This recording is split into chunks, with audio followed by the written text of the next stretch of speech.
Boa noite, estamos começando mais um Conexão ND aqui na Record News.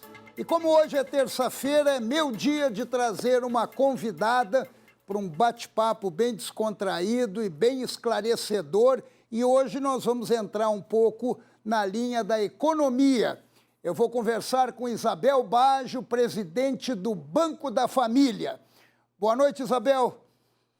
Olá, Paulo. Prazer em vê-lo e ouvi-lo também, né? Estou aqui desde Lages, mas com grande satisfação de poder encontrar você. Obrigado, obrigado. E que ótimo podermos conversar e conversar com um assunto bem delicado nesse momento, mais delicado ainda, que é o momento de pandemia. E nós temos duas variantes. Nós temos um lado a saúde e do outro lado nós temos a economia. Tanto uma como outra necessita de apoio e necessita de atenção. O que o Banco da Família representa nessas circunstâncias atuais? Paulo, desde o ano passado nós nos desafiamos muito, porque a operação do microcrédito é uma operação que é feita de forma artesanal e totalmente presencial. Então, quando iniciou a pandemia, nós tivemos que nos reordenar, nos reorganizar, de forma que a gente não deixasse o nosso cliente desatendido, que, em geral, foi o primeiro a ser atingido. Então, era a diarista que não podia trabalhar em alguma casa, era o encanador, o marceneiro, era a pessoa que trabalha com mão de obra. E o que foi acontecendo à medida que o tempo foi passando? Essas pessoas foram ficando restringidas ao acesso às casas, ao acesso às empresas, e rapidamente eles tiveram dificuldades de, então, ter o seu recurso. Então, o Banco da Família se tornou digital na sua operação, para que essas pessoas que eram e que são as pessoas de maior vulnerabilidade não tivessem as suas dificuldades incrementadas, até porque já tem dificuldade no seu próprio dia a dia. Então, fizemos operação de guerra para que essas pessoas pudessem ter os seus recursos, pudéssemos conseguir seguir atendendo e assim, então, continuar cumprindo a nossa missão, que é dar acesso ao crédito às pessoas de baixa renda. Poderia me explicar quando é que nasceu o Banco da Família e por quê? E por que Banco da Família? Então, o Banco da Família, hoje o Banco da Família, mais ex-Banco da Mulher, nasceu no século passado, já faz um certo tempo. Era Então, Banco da Mulher. era Banco da Mulher, nascido em 1998. Então, século passado, como eu disse há alguns instantes. Mas, em 2003, nós nos transformamos em Banco da Família. E por que Banco da Família? Porque todos os pequenos negócios nascem dentro da casa, nascem de um auxílio a uma renda já existente, a um emprego que já se tem. Então, é uma renda, ou era pelo menos uma renda, que as pessoas tinham uma renda adicional. E aí, aquele negócio acontece dentro de uma casa e dentro da estrutura familiar. Então, por conta disso, ele se transformou de Banco da Mulher para Banco da Família. E a primeira semente foi plantada em Lages?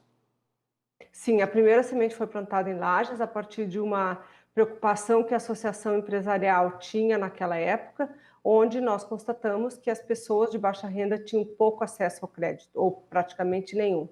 Então, dentro dessas circunstâncias, as maiores empresas, as médias empresas, na perspectiva de dar atendimento e apoiar os pequenos negócios, os negócios informais da cidade para melhorar a economia da cidade como um todo, resolveram, então, encampar esse projeto e, a partir daí, conseguimos recursos e conseguimos as primeiras operações. E aí nasceu, dentro da Associação Empresarial de Lages, então, na época eu tinha a função de presidente da associação, e aí nós começamos a fazer com que esse trabalho fosse sendo desenvolvido. A partir daí, fomos estendendo a operação para a Serra de Santa Catarina, para o Meio Oeste, para o Rio Grande do Sul, e agora, a partir do ano passado, adentramos o estado do Paraná, então, cobrindo uma boa parte dos 3 estados do Sul. É um banco da região sul, então, do Brasil. Sim, podemos dizer que sim, não completamente da região sul, mas de uma boa parte do centro da região sul. Até porque estamos também estendendo a nossa operação para o litoral de Santa Catarina, Florianópolis e Palhoça, mas, de qualquer maneira, a veia mestra do Banco da Família ainda se localiza no centro dos 3 estados. Agora, qual é a diferença do Banco da Família, porque ele carrega o nome banco, de um banco de uma instituição financeira como o Bradesco, como o Itaú, como o Santander? Qual é a diferença e qual é o atendimento que pode ser considerado um diferencial? Paulo, a grande diferença é que, diferentemente dos bancos comerciais, que o caminho todo é digital, o nosso caminho aqui é formal no sentido de personalizado. Os nossos agentes de crédito vão na casa das pessoas e entendem caso a caso. É como se fosse um serviço private que tem os bancos comerciais. Então, nós entendemos caso a caso, analisamos a situação do cliente, damos uma consultoria financeira para ele e aí, juntamente, a pessoa descobre qual a sua verdadeira necessidade. Diferentemente de um banco comercial, que a pessoa tem um score de crédito, se ele tiver capacidade de endividamento, ele recebe, se não, não. Ou, aliás, até às vezes ele nem tem score de crédito, mas a partir de juros bastante altos e bastante comprometedores, a pessoa recebe ali um limite de crédito e aí depois, se conseguir pagar, paga, se não conseguir pagar, não paga, porque os juros no volume todo são assumidos por todas as outras pessoas. Além disso, nós demos uma consultoria financeira, como eu já disse, no sentido de fazer a pessoa perceber qual é a sua verdadeira capacidade, qual é o verdadeiro valor que ela pode, não ao assumir, não se comprometer. Então, tem todo um entorno personalizado que faz a diferença de um banco comercial e de uma instituição de microcrédito. Além disso, o nosso foco é atender as pessoas de baixa renda. Nós temos um teto de empréstimos e dentro desse range aí de R$ 5.000 de média, nós trabalhamos 8 mil, 10 mil, 3 mil, 2 mil, enfim, a gente não escapa muito disso, porque o nosso foco, a nossa especialidade, o nosso business é realmente as pessoas que têm menos acesso, que têm menos recurso, que são informais e que precisam mais do que outras pessoas que podem escolher dentro do sistema financeiro o que mais ficar de acordo. Seria um banco social? Exatamente. Nós chamamos banco porque faz operação financeira, mas é uma organização do terceiro setor, sem fins lucrativos, como se fosse uma organização não governamental, só que chama-se Organização da Sociedade Civil de Interesse Público porque faz operações financeiras, mas ele tem toda uma característica de uma organização social, sim. Mas de onde vem o dinheiro para proporcionar o crédito, o empréstimo? O dinheiro vem de recursos que nós captamos junto ao mercado financeiro tradicional, isto é, por exemplo, o Badesc aqui em Santa Catarina, o BNDES, outros bancos comerciais, que esses bancos comerciais têm o objetivo e a obrigatoriedade de aplicar 2% do seu depósito à vista no microcrédito, é uma legislação brasileira. Então, existe um programa nacional de microcrédito e, claro, nós, além de termos os recursos próprios que são reinvestidos através do próprio desempenho do banco, nós captamos também, então, tanto de instituições nacionais quanto internacionais, que dentro desse fluxo do spread que se cobra e mais a operação financeira, nós conseguimos, então, aumentar o volume de recursos e reinvestir mais em pessoas e em negócios sociais. Onde é que nasceu o microcrédito? Qual é a origem dele? O microcrédito nasceu de um projeto em Bangladesh, do Mohamed Yunus, lá pela década de 70, e aí ele começou a construir essa ideia de que com poucos recursos as pessoas conseguiam fazer muito. Então, começando com mulheres artesãs lá de Bangladesh, ele emprestava dinheiro para elas e esse recurso, com o lucro que elas faziam da sua própria operação, que era um artesanato simples, ele cobrava e elas reinvestiam e tinham o seu próprio lucro e aquele negócio delas, que, claro, era muitíssimo pequeno, ia dando sustento a alguma parte das necessidades da família delas, porque existia lá a necessidade, como existe até hoje, né? Quanto maior a pobreza dos países, mais o microcrédito é eficiente, é necessário, porque as pessoas de baixa renda, os informais existem e eles precisam de apoio. Então, nasce lá em Bangladesh e depois vai se disseminando assim em todo o mundo. Então, vamos dizer que no hemisfério sul, o microcrédito é mais pujante, porque são países ou pobres ou em desenvolvimento, mas com uma população bastante carente e com necessidade desse tipo de atendimento. Agora, eu gostaria que a senhora me explicasse até o caminho do microcrédito. A pessoa precisa de dinheiro e ela vai buscar esse dinheiro no Banco da Família.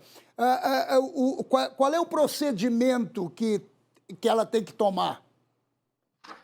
Bom, em geral, né, a gente pode receber a visita na nossa unidade de atendimento, ou então através dos nossos canais de canais sociais, redes sociais. Então, nós estamos no Facebook, no Instagram, ou então através do site bf.org.br.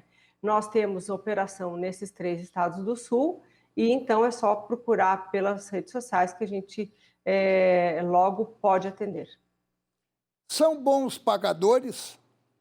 Muito bons pagadores, excelentes. As pessoas que têm baixa renda têm a necessidade de comprovar a sua idoneidade. Eles têm poucas oportunidades, então as oportunidades são muito bem aproveitadas. Isto é, não se pode correr o risco de um deslize.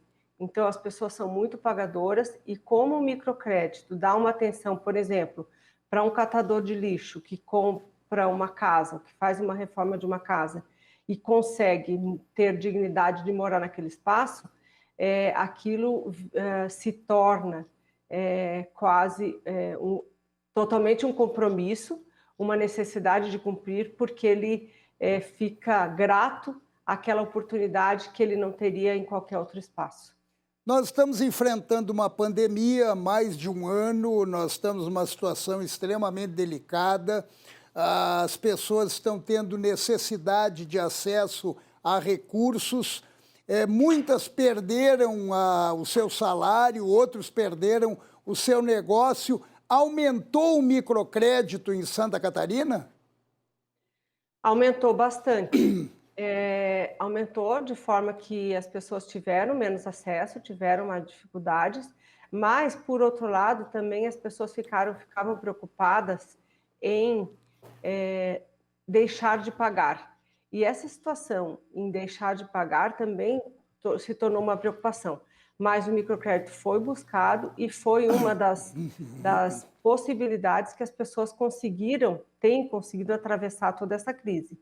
Porque, apesar de o governo federal ter disponibilizado os recursos do auxílio emergencial, muitas pessoas ficaram com seus empregos com problemas, ou porque foi diminuída a jornada de trabalho, ou o salário ficou menor, ou foram desligados, enfim, a pessoa teve que ir atrás de buscar outras fontes, de buscar outro tipo de trabalho para poder executar a sua vida e dar alimentos para a sua família.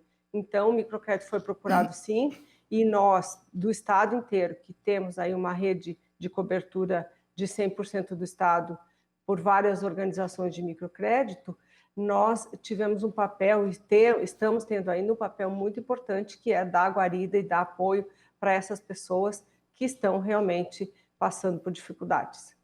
Agora, só tem acesso ao Banco da Família, ao microcrédito, a pessoas com vulnerabilidades financeiras? Eu não digo isso, Paulo, porque, claro, vulnerabilidade financeira dependendo do parâmetro que se utiliza. Mas o fato é, uma pessoa que seja um marceneiro, por exemplo, ou seja um encanador, ele tem seu próprio trabalho. Mas o que acontece? Ele quer fazer uma sua casa, ou quer fazer a reforma, ou quer comprar um equipamento para o seu serviço, ou algum equipamento que seja, uma máquina, por menor que seja, ele precisa de tempo para ele poder, a partir do seu trabalho, ter renda para fazer esse pagamento. Então, às vezes, ele compra, por exemplo, à vista em alguma loja e aí financia em 18, 24 meses, que é o tempo que ele tem para poder dar valor e dar seguimento à sua família, sem procurar ter problemas se tivesse que pagar, por exemplo, esse equipamento à vista. No banco comercial, a pessoa que busca dinheiro, ela acaba sendo atropelada pelos juros. Como é que funciona no Banco da Família? Olha, Paulo, os juros do microcrédito em geral são juros de acesso. O que eu quero dizer com isso? As pessoas que têm baixa renda têm menos possibilidades de escolha.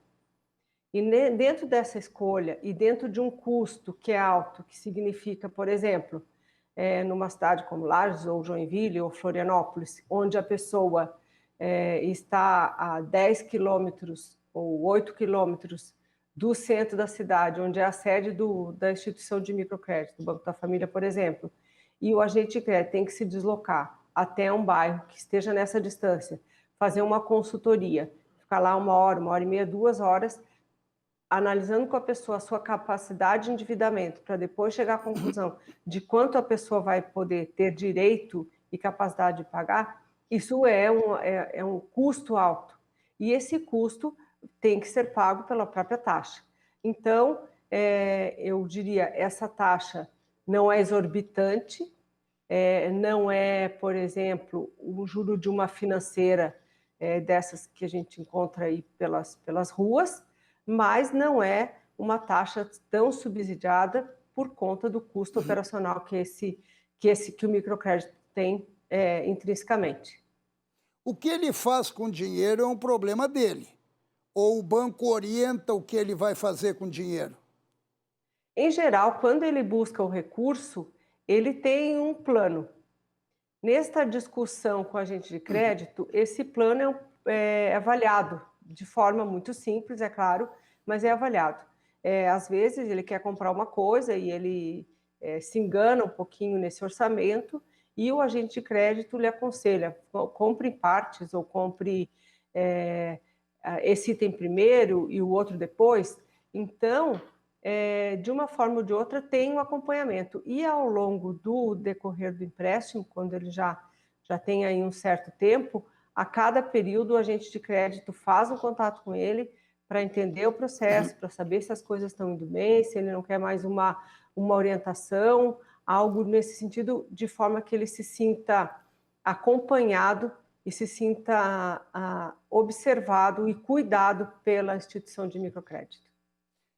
Eu queria, me chamou a atenção agora e eu lembrei que até um senador catarinense, o senador Jorginho Melo, criou aquele programa, o Pronamp, para auxiliar os pequenos e médios empresários com recursos, e o Pronamp agora não ficou exclusivamente dentro do contexto da pandemia, ele vai prosseguir, foi até aprovado pelo Congresso. E qual é a diferença de um Pronamp e do microcrédito?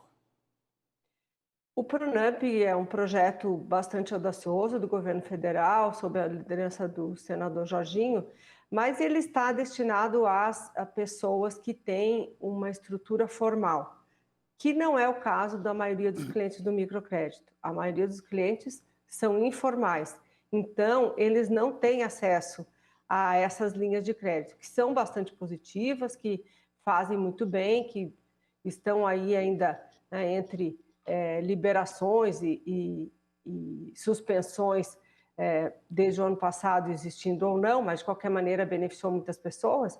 Mas o fato é, o cliente do microcrédito é informal e ele não tem acesso. Então, essa é a grande diferença, a formalidade e a informalidade. E o microcrédito, ele dá uma sustentação à informalidade?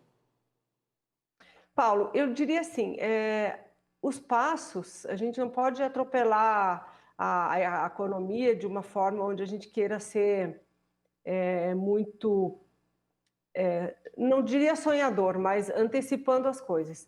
Quando alguém perde seu trabalho ou inicia uma nova atividade onde ele pretende ser empreendedor, ou às vezes ele é empreendedor com necessidade, ele não consegue, pelo custo dos tributos, por menor que seja, ele não consegue ser formal já de imediato.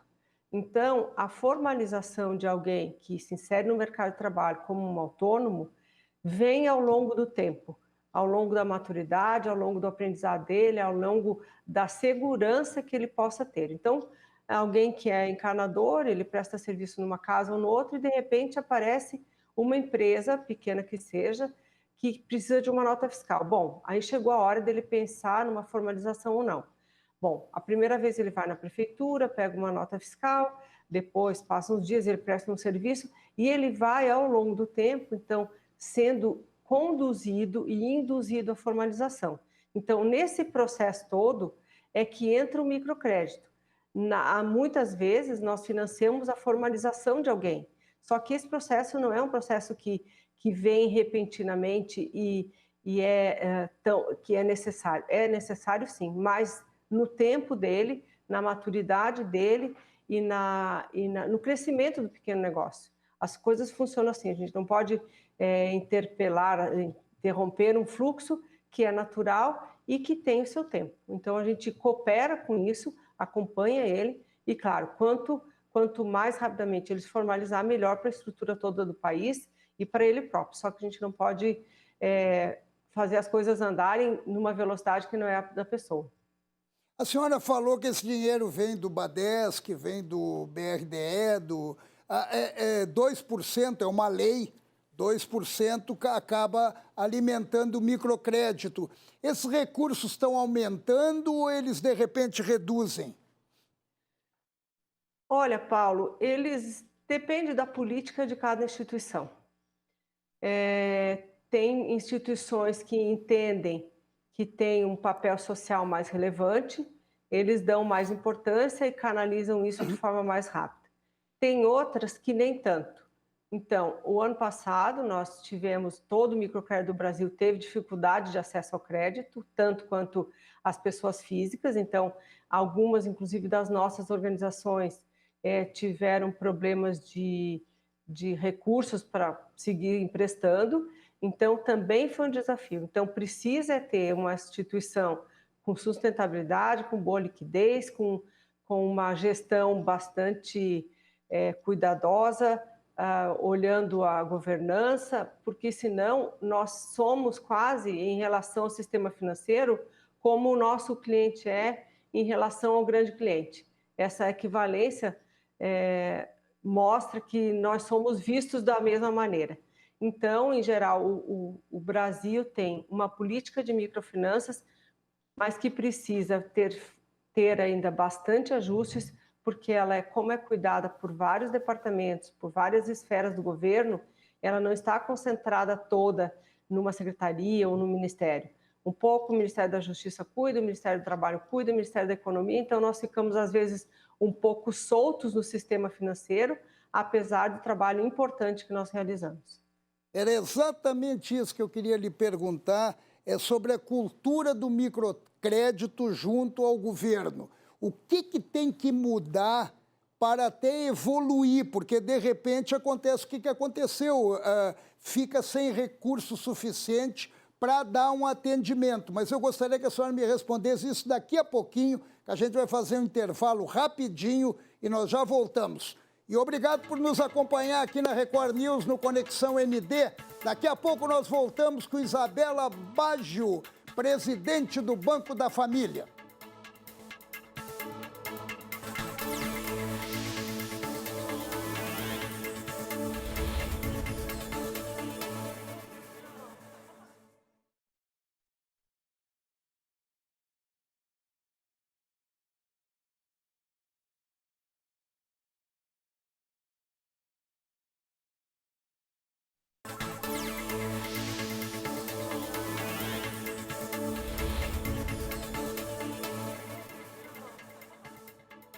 Esse é o Conexão ND aqui na Record News. Eu estou conversando com Isabel Baggio, presidente do Banco da Família.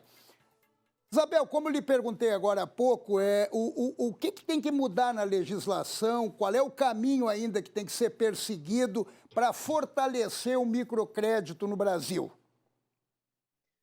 Paulo, essa é uma pergunta difícil, mas vamos lá, vamos por partes aí.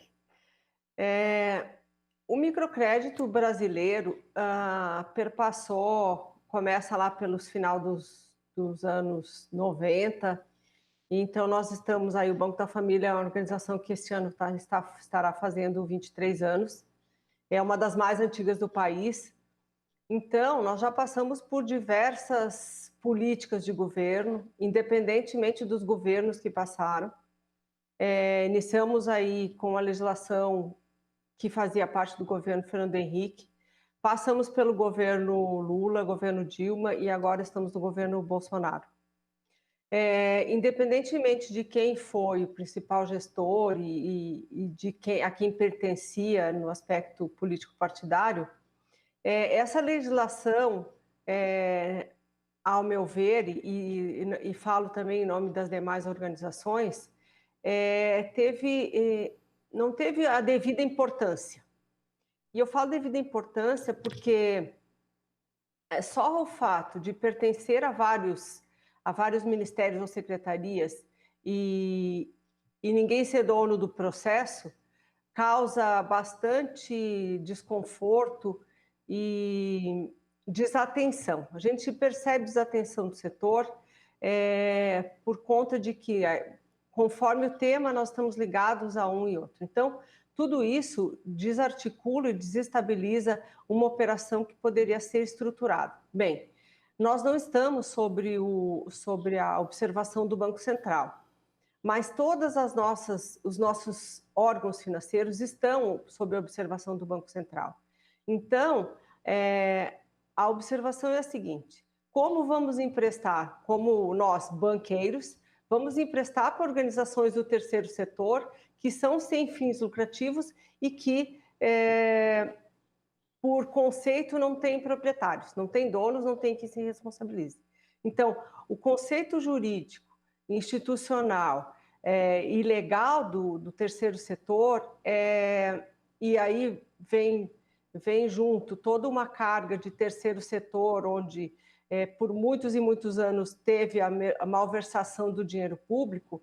Então, nós temos uma pecha de que o terceiro setor, as coisas não funcionam, as pessoas são irresponsáveis, as pessoas fazem mau uso do dinheiro público ou desviam verbas. Então, tudo isso está nas nossas costas, apesar de que não existe no Brasil nenhuma organização que tenha tido fraudes, que tenha tido problemas financeiros, que tenha tido... algumas, claro, não foram bem sucedidas, mas isso é outra coisa. Então, o que eu quero dizer é que, se isto é mal visto do jeito que nós temos dificuldade, sim, de dizer que podemos fazer e fazer bem feito. Por outro lado, como a nossa operação é bastante artesanal, por conta desse contato personalizado com o cliente, os volumes também são muito difíceis de atingir. Pense que no Brasil nós temos aí 220 milhões de habitantes, e nós também não temos números expressivos para oferecer. Mas, assim, nós não temos números expressivos para oferecer porque a gente é pequeno, porque a gente não consegue crescer. Então, existe aí, entre conceito e prática, várias compreensões distorcidas e várias situações a serem atacadas. Então, vou falar de legislação, vou falar de tributos, vou falar de governança, vou falar de dificuldade de acesso. Então, tem bastante coisa para mudar, né, Paulo? Tem bastante coisa para nós estamos sempre discutindo então, agora, há pouco discutimos com o senador Jorginho Melo a necessidade de, inclusive, de serem nossos porta-vozes. Eles pediram a mim, essa semana ainda passada, deputada Carmen Zanotto, que nos ajudaram a conversar com o BNDES. Bom, aí também nos ajudaram a conversar com a Caixa Econômica. Então, precisa sempre uma interlocução para que a gente possa ser ouvido. Então, vamos falar em termos de audiências públicas. Alguém lá no Senado, alguém na Câmara de Deputados ainda não sabe o que é microcrédito. Então, institucionalmente, temos problemas, apesar de fazermos tanto por tantas pessoas. É isso. Então os governantes têm um grande discurso em favor dos menos, ou melhor, em atenção aos menos favorecidos, mas na verdade, na prática, há uma série de mudanças que devem ocorrer e que não acontecem, só ficam no discurso. Agora, a cultura do microcrédito em relação ao outro lado, a outra ponta, que é o brasileiro. Ele sabe que ele tem acesso ao microcrédito, ele sabe que ele pode recorrer a isso, ou ainda está sendo conquistado esse espaço? Ainda estamos conquistando esse espaço. É um pouco menos complexo do que eu falava dos atores dos governos e das estruturas, tanto estaduais quanto federal. Mas os clientes já sabem que existe microcrédito, claro que depende, então, de muita divulgação, de muita aproximação, mas eles já sabem que eles estão aptos a ter esse acesso.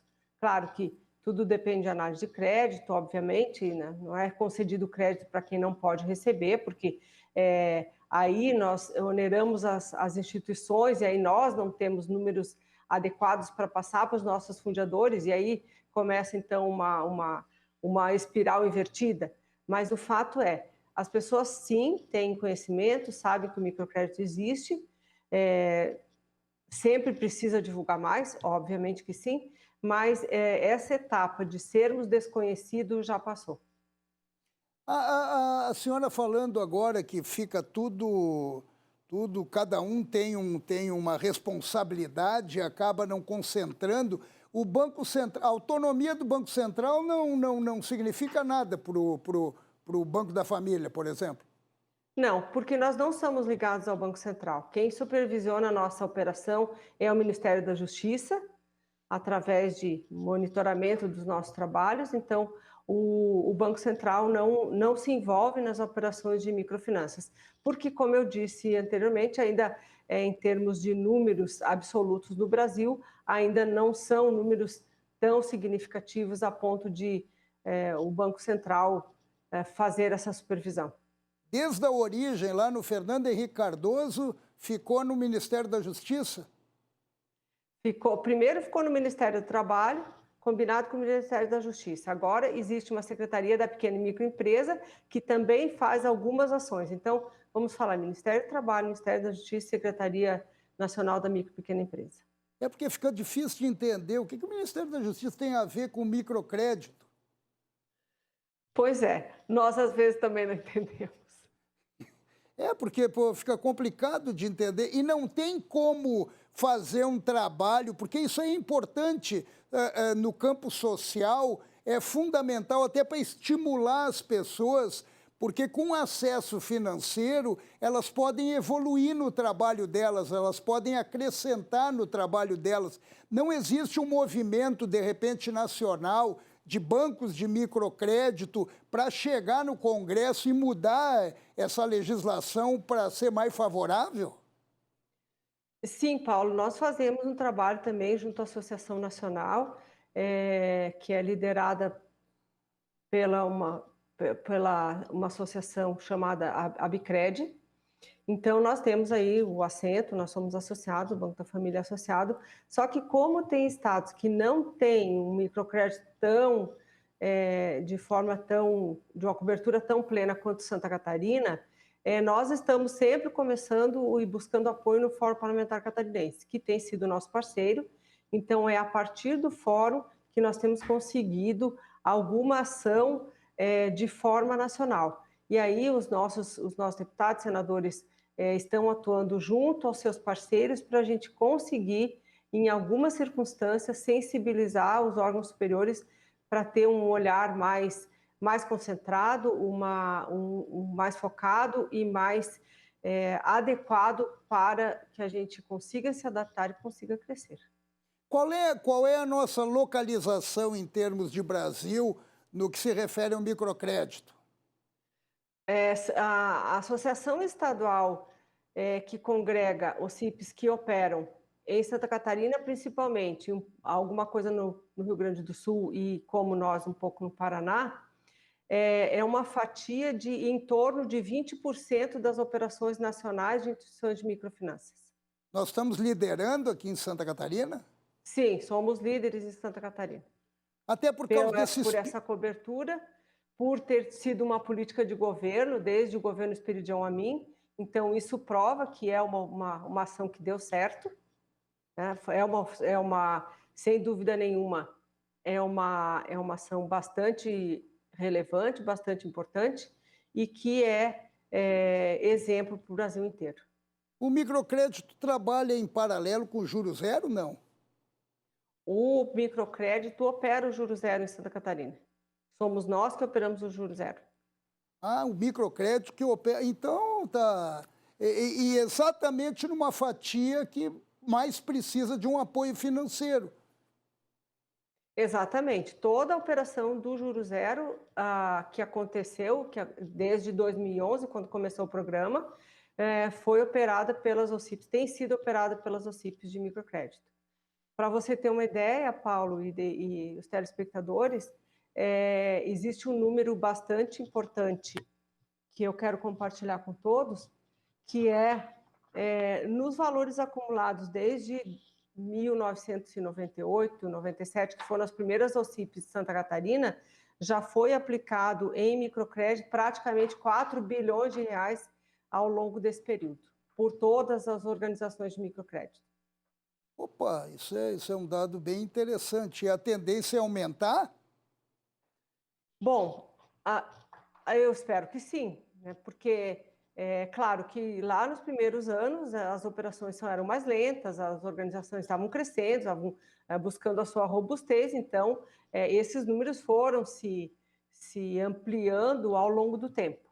Então, como tem instituições bastante maduras já, né, que tem lá seus 20, 15 anos, 22, 23 nessa faixa, então já são instituições que são robustas e que estão buscando a sua expansão. Então, eu imagino que esse crescimento vai vir num curto prazo, em volumes muito maiores.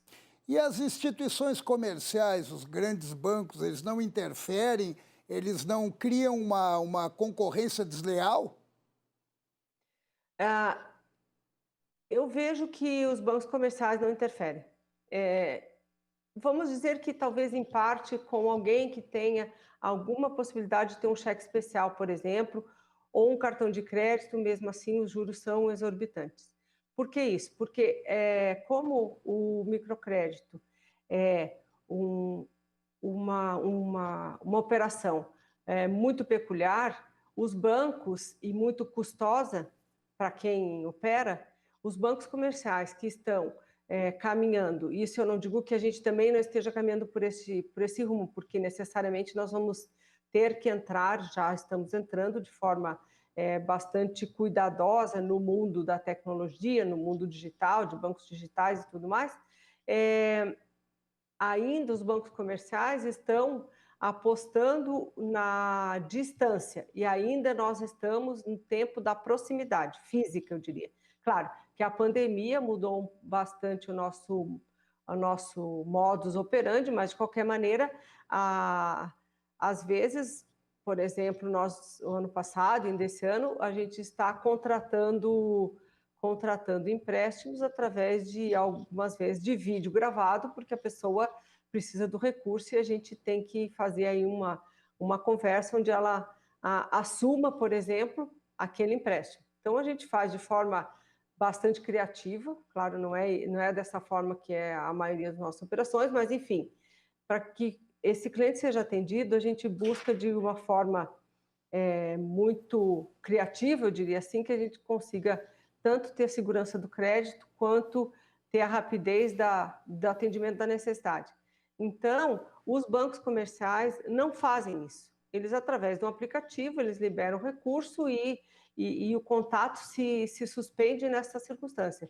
Então, os bancos comerciais, alguns já são parceiros nossos, no sentido deles cumprirem aquela premissa do 2% de depósito à vista, eles têm usado instituições de microfinanças. Seria o Banco da Família, seria o médico da família de antigamente, né? Ele tem maior proximidade, mais identidade, apesar de todo esse avanço tecnológico que, de repente, nos mantém em telinhas, né? A senhora lá em Lages, eu aqui em Florianópolis. Nós estamos terminando o nosso programa. Eu quero lhe agradecer a sua atenção, a gentileza de nos ceder esse tempo para nos explicar o que é o microcrédito e a importância dele dentro desse contexto econômico, principalmente do contexto econômico atual. E antes de terminar, uma perguntinha rápida, um pouquinho mais no campo pessoal. Quando eu desembarquei aqui em Florianópolis, aqui em Santa Catarina, era para ficar um ano, eu já estou há mais de 25 anos, o que comprova que isso aqui é maravilhoso. Eu lhe conheci como dona de jornal, agora eu estou lhe entrevistando como dona de banco. O que é melhor? Então, primeiro preciso fazer uma correção. Eu não sou dona de banco, eu sou presidente do conselho, né? Sou uma fundadora. Banqueira. É, uma pequena diferença. É como dizia o ex-senador. É bem importante frisar. Eu acho que são duas atividades, Paulo, que são bastante desafiadoras. Você que trabalha no meio de comunicação sabe que o trabalho é dioturno, ininterrupto, que exige bastante energia para ser despendida das pessoas que trabalham numa empresa de comunicação. E no caso do microcrédito, eu diria que é também desafiante porque é um trabalho pessoa a pessoa. Então, assim, eu já há 40 anos fiquei no meio de comunicação, aprendi muito, sou muito grata ao período que fiquei, e paralelo ao Banco da Família, que são 23 anos, então eu acho que para mim são duas atividades desafiadoras, que exigem bastante dedicação, porque são atividades que dependem muito das pessoas, né? Tanto a comunicação quanto o microcrédito depende muito de uma relação com as pessoas e eu não compararia nenhum com o outro, só sei que os dois são bastante desafiadores, mas que também são duas atividades bastante prazerosas e que ajudaram a construir a Isabel que existe hoje. Eu quero lhe agradecer, lhe desejar uma ótima noite e em breve a gente volta a conversar, vibrando com o microcrédito e que ele evolua e evolua muito. Tá bom, Paulo, muito obrigado pela oportunidade. Se eu puder ainda repassar o telefone, o 0800 do Banco da Família, se você me permite. Por favor. É 0800 648 4444. Então, quem precisar, 0800 648 4444, ligue para o Banco da Família e a gente terá muito prazer em atender essa pessoa tão especial que estará nos chamando, tá bom? Muito obrigada a você, aos telespectadores da ND, um abraço a toda a equipe da ND, ao meu amigo Marcelo, e muito obrigado e prazer em ter te encontrado por aqui. Obrigado, eu que agradeço. Obrigado, um forte abraço e obrigado você que nos acompanhou até aqui em mais um Conexão ND. E terça-feira que vem eu estou de volta. Boa noite, um beijo.